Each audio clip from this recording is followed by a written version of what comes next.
Finally, the moment every American soccer fan has been waiting for is finally arriving. The US opened their 2026 World Cup campaign against Paraguay in Los Angeles. The US will be looking to make this year's World Cup their best ever performance. If you go back in the history books, the best ever performance of the US in any World Cup was in the 1930s when they finished in the semi-finals. In the modern era, 2002 is the year you would have to go. Some 24 years ago is the last time the US made it to the quarterfinals. And in this year's edition, the US will be seeking to make it past the quarterfinals, even to the semis. And if everything works out, maybe get to the final, and who knows. But the campaign starts against Paraguay. Paraguay, on the other hand, the last time they were in the World Cup was in the 2010. And in the 2010 as well, Paraguay finished in the quarterfinals. So they came to the World Cup in 2010, made it all the way to the last 8, and never showed up again ever since then till 2026. Let's get into the game.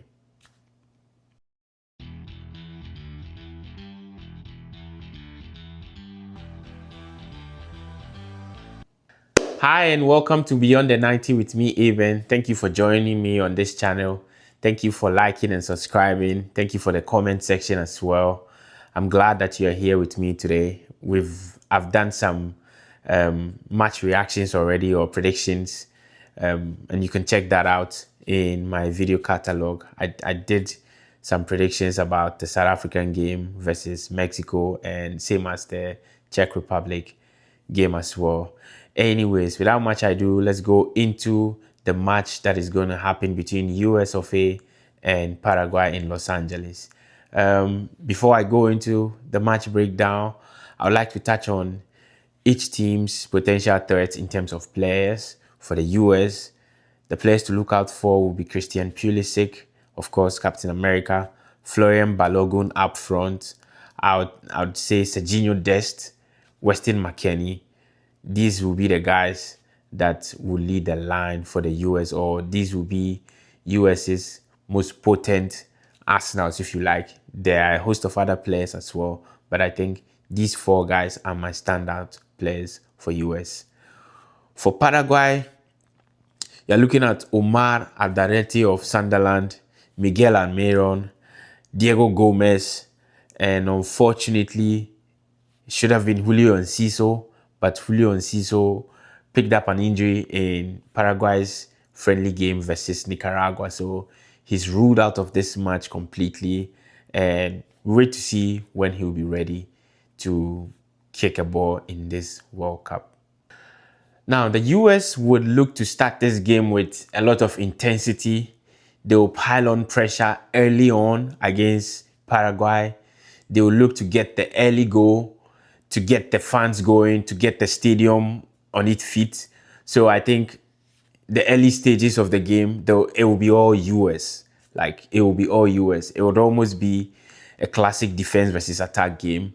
They would look to attack Paraguay from all angles. The fullbacks would hold the width as well for the US, and so that the people playing in the attacking areas can occupy various zones. They'll look to make sure that no Paraguayan defender is free. You know, every Paraguayan player would have to be busy on the night.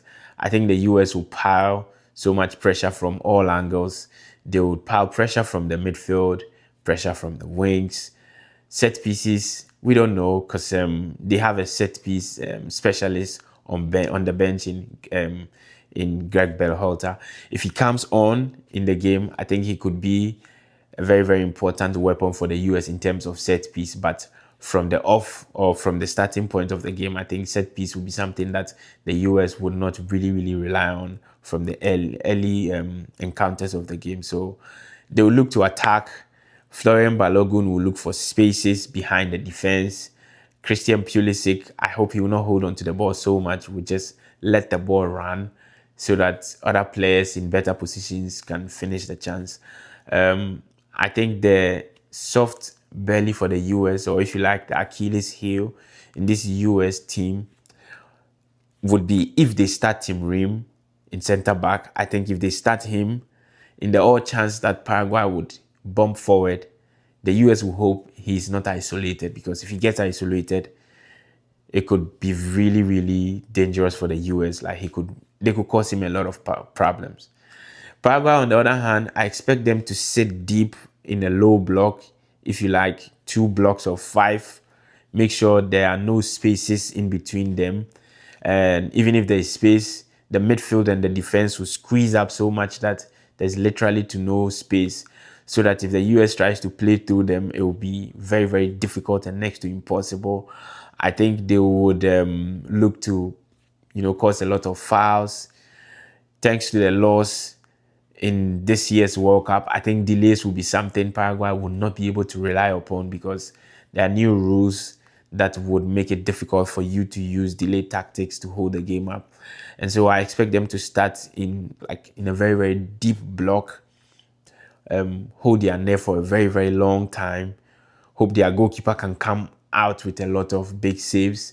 I think having a player in Omar Alderete in your centre back is a good one, because he played for Sunderland in this season, and Sunderland in the Premier League this season was one of the teams that were defensively astute and solid. And so I'm hoping that he can transfer some of that form from his club side to his national side.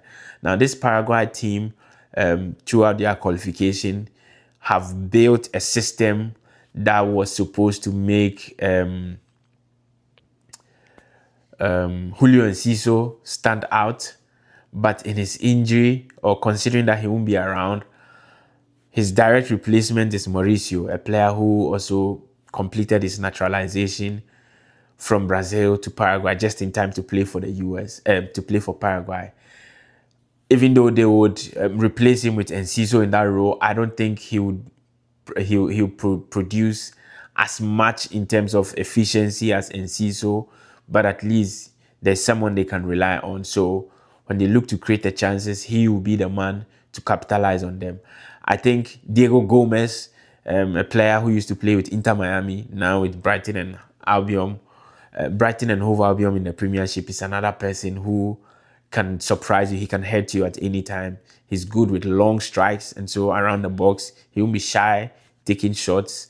And there's Miguel Almiron as well. Miguel Almiron, very, very quick guy. If you remember, he used to play with Newcastle in the EPL. He never stops running. He's a workaholic. He's very, very busy.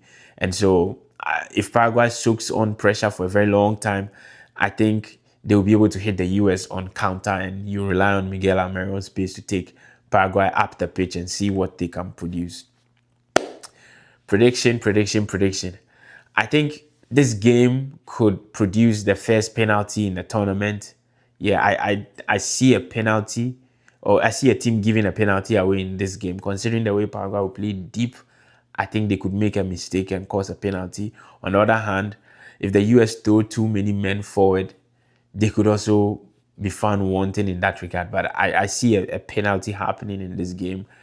A red card is not even far-fetched, but I think we'll definitely see a penalty in this game. For my money, it's obvious the US is winning this game, and I would go 3-1 for the US. I'll go 3-1 for the US. I am positive that Florian Balogun should get a goal in this game. I don't know about Christian Pulisic, but I think Balogun should get a goal. Maybe Weston McKennie, because he's good at picking second balls in the box, so you never know. But Florian Balogun will definitely hit the ground running. He would open his scoring sheet, his scoring form from this game. Let me know what you think in the comment section. Like, subscribe, and catch you in the other videos. Bye.